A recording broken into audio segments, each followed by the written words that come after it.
ప్రతిపక్ష నేతగా రాహుల్ ఏకగ్రీవంగా ఎన్నుకున్న సిడబ్ల్యూసి వెల్లడించిన కేసీ వేణుగోపాల్ ప్రభుత్వంపై లోక్సభలో పోరాటానికి రాహుల్ బెస్ట్ పర్సన్. ఇక లోక్సభలో మోదీ వర్సెస్ రాహుల్ పోరు, నిరంకుశత్వానికి వ్యతిరేకంగా ప్రజా తీర్పు. Kharge Congress parliamentary party chairperson గా సోనియా ఎన్నికైందట.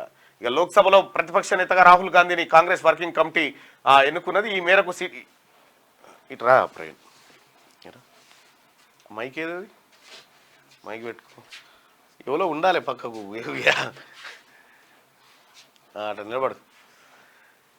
ఈ మేరకు సిడబ్ల్యూసీ ఏకగ్రీవంగా ఒక తీర్మానం ఆమోదించినట్టు కాంగ్రెస్ ప్రధాన కార్యదర్శి కేసీ వేణుగోపాల్ తెలిపారు.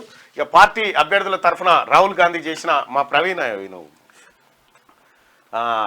రాహుల్ గాంధీ చేసిన ప్రచారాన్ని కూడా సిడబ్ల్యూసీ ప్రశంసించినట్టు ఆయన చెప్పారు. ఢిల్లీలో శనివారం ఏఐసీసీ చీఫ్ మల్లికార్జున ఖర్గే అధ్యక్షతన సిడబ్ల్యూసీ సమావేశం నిర్వహించారు. ఈ సమావేశంలో లోక్సభ ఎన్నికల ఫలితాలు, భవిష్యత్ రాజకీయాలు, ఇతర విషయాలపై చర్చించారు. అనంతరం కేసీ వేణుగోపాల్ మీడియాతో మాట్లాడుతూ సిడబ్ల్యూసీలో పాల్గొన్న నేతలంతా లోక్సభలో కాంగ్రెస్ పక్ష నేత రాహుల్ గాంధీని సమర్థించారని తెలిపారు. దేశంలోని సమస్యలపై ఎన్నికల్లో కాంగ్రెస్ పార్టీ ప్రస్తావించిందని, వాటి పరిష్కారానికి ప్రభుత్వంపై పోరాటం చేయడానికి రాహులే బెస్ట్ పర్సన్ అని అన్నారు.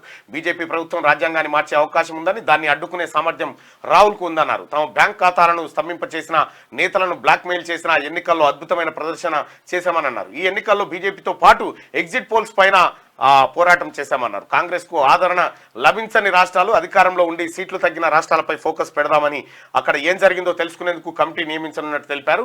వాయనాడు, రాయ్బరేలీలో గెలిచిన రాహుల్ గాంధీ ఏ సీటును వదులుకుంటారని త్వరలో ఆయన నిర్ణయం తీసుకుంటారని తెలిపారు.